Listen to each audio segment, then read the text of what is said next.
Ya pemirsa, diduga dijadikan tempat penjualan bayi, aparat kepolisian Polsek Tambora, Jakarta Barat menggerebek rumah di wilayah Karawang dan Bandung, Jawa Barat. Di dalam rumah, polisi mendapati sejumlah bayi dan juga mengamankan pelaku perdagangan manusia.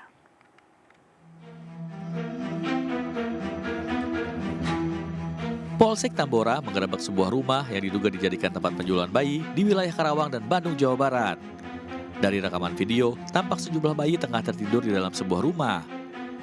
Di dalam rumah juga didapati beberapa orang dewasa diduga menjadi pelaku perdagangan manusia. Kapolsek Tambora, Kompol Doni Agung Harfida, membenarkan pengungkapan kasus perdagangan bayi ini. Hingga kini pihaknya masih melakukan pemeriksaan terhadap para pelaku yang telah diamankan. Ditangkap di daerah Karawang dan Bandung dari masyarakat, yaitu ibu dari bayi yang diperdagangkan. Sementara itu, keterangan lebih jelas kasus perdagangan manusia ini akan disampaikan pihak polisian dalam rilis. Dari Jakarta, Miftahul Gani, iNews melaporkan. Ya pemirsa, kita ke informasi berikutnya. Pria lansia di Kota Tegal, Jawa Tengah yang dilaporkan oleh anaknya karena kotoran kucing menjalani sidang tuntutan di Pengadilan Negeri Tegal. Jaksa menuntut terdakwa hukuman 5 bulan penjara. Dikawal oleh petugas kejaksaan, kedatangan Zainal Arifin terdakwa kasus KDRT karena kotoran kucing di Pengadilan Negeri Kota Tegal, Jawa Tengah disambut anak-anaknya dan warga yang bersimpati untuk memberikan semangat. Pria berusia 72 tahun yang dipidanakan oleh anak kandungnya sendiri kembali duduk di kursi pesakitan untuk mendengarkan tuntutan dari jaksa. Di depan Hakim Ketua Indah Novi Susanti, jaksa menuntut terdakwa dengan hukuman 5 bulan penjara dipotong masa tahanan. Menanggapi tuntutan ini, kuasa hukum menyatakan terdakwa tidak pantas untuk dihukum. Menurutnya, terdakwa tidak terbukti memenuhi unsur yang didakwakan sehingga harus dibebaskan. Fakta persidangan sama sekali tidak diperhatikan, ya, bahkan tuntutan uraian fakta yang menurutnya terbukti pun itu copy paste 100% dari dakwaan. Ya, padahal harusnya surat tuntutan itu disesuaikan dengan bukti yang dihadirkan di persidangan. Sebelumnya Zainal Arifin ditahan karena tersandung kasus pidana setelah dilaporkan putri bungsunya sendiri atas tindak kekerasan dalam rumah tangga.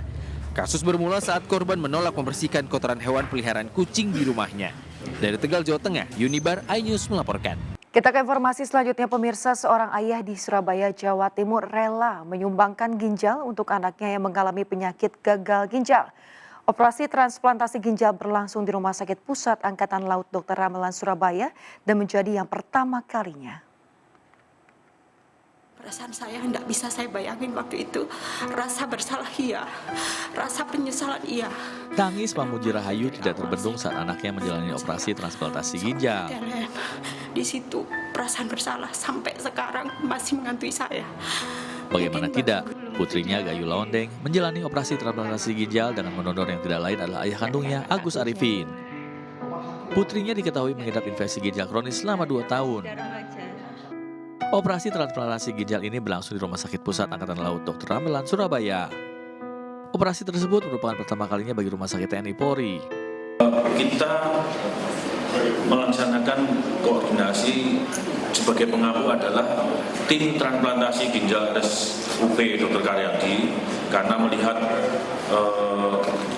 mereka melakukan operasi yang cukup banyak dengan keberhasilan yang tinggi. Dengan adanya kasus gagal ginjal yang diderita anaknya, ibu dan pasien berpesan kepada seluruh orang tua agar lebih peka terhadap kesehatan anaknya. Dari Surabaya, Rahmat Ilyasan, iNews melaporkan. Pemirsa, diduga akibat korsleting listrik, 7 bangunan di Cilincing, Jakarta Utara ludes terbakar. Sementara hari ini pemirsa, Presiden Joko Widodo akan melantik 2 menteri dan mengambil sumpah jabatan anggota Komisi Kejaksaan di Istana Merdeka, Jakarta. 2 informasi ini kami rangkum dalam Indonesia 24 jam.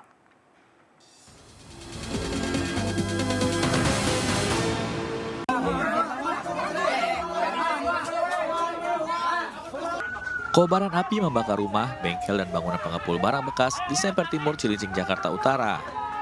Selain menghanguskan 7 bangunan, api juga membakar 2 sepeda motor dan 1 unit mobil yang terparkir. Tak ada korban dalam peristiwa kebakaran yang diduga akibat korsleting listrik ini. Satu keluarga di Karangkamulyan, Ciamis dilarikan ke rumah sakit akibat keracunan jamur liar yang diolah untuk menu sarapan pagi. Korban yang merupakan ayah Ibu dan ketiga anaknya ini mengeluhkan gejala mual dan pusing usai mengonsumsi jamur liar yang dipetik dari pabrik kayu. Setelah dilakukan mediasi bersama camat, 120 petugas penanganan prasarana dan sarana umum PPSU Kelurahan Ancol, Jakarta Utara siap kembali bekerja. Sebelumnya mereka mogok kerja karena tersinggung perkataan Lurah Ancol yang menyebut petugas PPSU miskin. Hari ini Presiden Joko Widodo akan melantik 2 menteri dan mengambil sumpah jabatan anggota Komisi Kejaksaan di Istana Merdeka, Jakarta.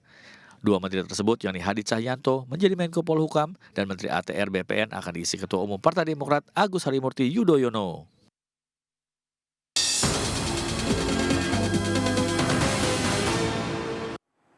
Ya pemirsa, ratusan mama berdesakan dan nyaris pingsan serta balita terjepit mewarnai pengadaan beras murah di kota Probolinggo. Sementara di kota Tegal, pemirsa, antrian beras yang semula tertib tiba-tiba menjadi gaduh lantaran seorang warga menyerobot antrian.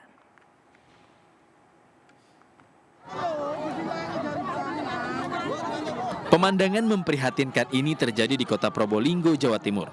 Demi mendapatkan beberapa kilogram beras dari Bulog dan Pemprov serta Pemkot Probolinggo, rela berdesak-desakan di bawah terik matahari.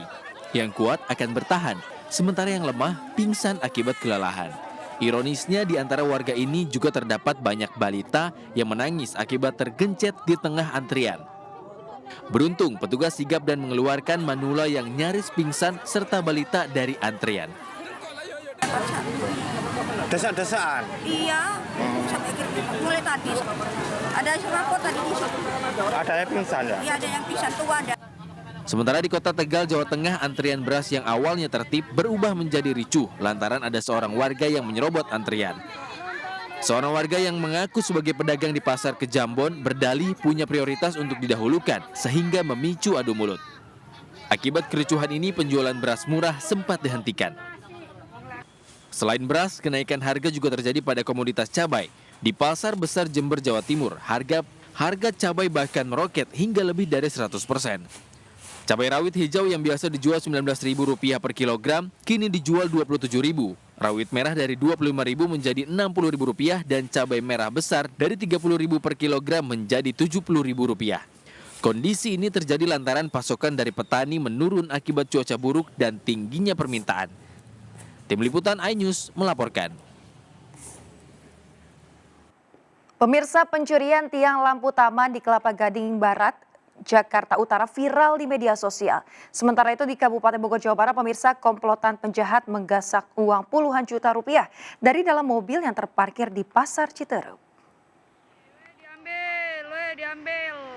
Inilah rekaman amatir yang viral saat seorang pria menggotong tiang lampu taman di Jalan Yosudarso, Kelapa Gading Barat. Meski diteriaki warga, pelaku dengan santai membawa tiang yang dicuri dengan cara digergaji. Pelaku lalu menghampiri rekannya yang menunggu di motor, kemudian tancap gas melarikan diri. Di Kabupaten Bogor, Jawa Barat, kawanan penjahat mencuri uang dari dalam mobil yang terparkir di Pasar Citerup. Kawanan pelaku beraksi saat mobil ditinggal pemiliknya berbelanja di sebuah toko. Lalu seorang pelaku dengan mudahnya membuka pintu mobil dan mengambil uang sebanyak 30 juta rupiah, kemudian kabur. Pemilik kendaraan sudah melaporkan kasus pencurian ini ke polisi dan berharap kawanan segera ditangkap.